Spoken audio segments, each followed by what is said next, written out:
Pulverização é o nosso assunto em máquinas agrícolas e implementos. Na avaliação da qualidade da aplicação por um pulverizador, é necessário se ter uma noção sobre a vazão ponta a ponta. E por que é necessário se ter um conhecimento dessa vazão ao longo de toda a extensão da barra? Porque, como nós vemos aqui, uma pulverização normal acontece com um coeficiente de variação em torno de 6%. Porém, esse coeficiente de variação pode ser muito maior. Pode ser, por exemplo, de 57%, 35%. E esses casos extremos acontecem pelo desgaste das pontas de aplicação e também por problemas com entupimento.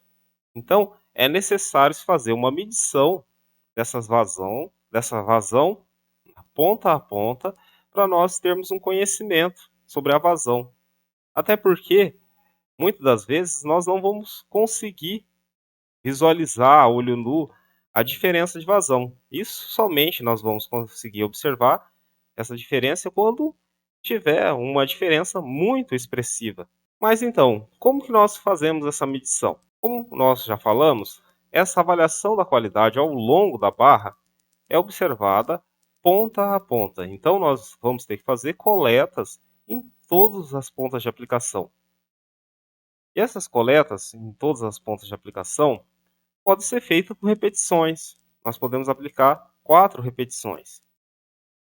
E como nós já falamos sobre essas coletas é utilizando um reservatório, pode ser um recipiente reservatório, como por exemplo uma proveta, e também utilizando um cronômetro. E o cálculo da vazão nós vamos fazer utilizando o volume coletado relacionado com o tempo de coleta. Esse tempo de coleta pode ser 20 segundos, 25 segundos, 30 segundos. E dessa forma, então, nós podemos calcular a vazão de cada um dos picos, utilizando o volume de coleta e o tempo. Como nós temos aqui nesse exemplo, em que nós fizemos uma coleta de 300 mililitros, ou seja, 0,3 litros, em um tempo de 25 segundos, obtendo uma vazão de 0,72 litros por minuto. Feito essas coletas em todas as pontas de aplicação, e é claro que nós podemos aplicar repetições para nós termos um resultado mais significativo, ou melhor representado. Depois nós podemos exemplificar esses resultados em um gráfico de controle de qualidade. No gráfico de controle de qualidade, no eixo Y nós vamos observar o valor da vazão e na parte do eixo inferior, do eixo X, nós vamos ter as amostras. E nós temos aqui, na verdade, as pontas de aplicação, cada um os valores relacionados às pontas de aplicação. E no gráfico de controle de qualidade, são estabelecidos o limite central, que equivale ao valor médio observado nas pontas de aplicação, e a partir desse valor médio, e em função do desvio padrão, é calculado os limites de controle de qualidade, o limite superior e o limite inferior. E ao longo dos valores observados nas pontas de aplicação, os valores de vazão, nós vamos construir as linhas que nós temos aqui dos valores, que podem, de certa forma, idealmente estar dentro dos limites de controle. Então aqui nós temos, por exemplo, como que nós calculamos esses limites de controle, que como eu disse para vocês, depende do valor da média. O valor da média, nesse caso, a média observada, a média geral, entre todos os pontos de avaliação. Também nós vamos calcular o limite superior de controle em função do desvio padrão e em função de um fator de multiplicação. E esse fator de multiplicação depende do número de amostras. E esse número de amostras é representado pelo número de pontas de aplicação observado. Então, vamos imaginar que num pulverizador que tenha 24 pontas de aplicação, nesse caso, o fator A3 ele vai ser de 0,619. esse valor de 0,619 vai ser multiplicado pelo desvio padrão e somado com a média para calcular o limite superior de controle. E no caso do cálculo do limite inferior de controle, nós vamos fazer a subtração do valor da média.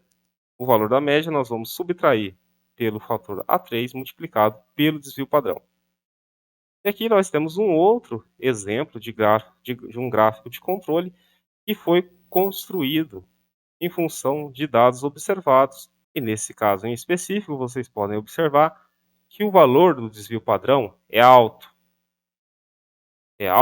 E nós podemos também observar que boa parte dos pontos coletados estão fora do limite de controle.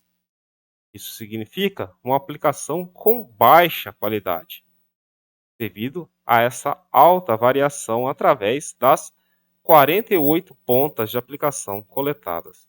Então, dessa forma, nós podemos observar que a qualidade de aplicação foi muito ruim ao longo dessas 48 pontas de aplicação em que nós tivemos as coletas das vazões.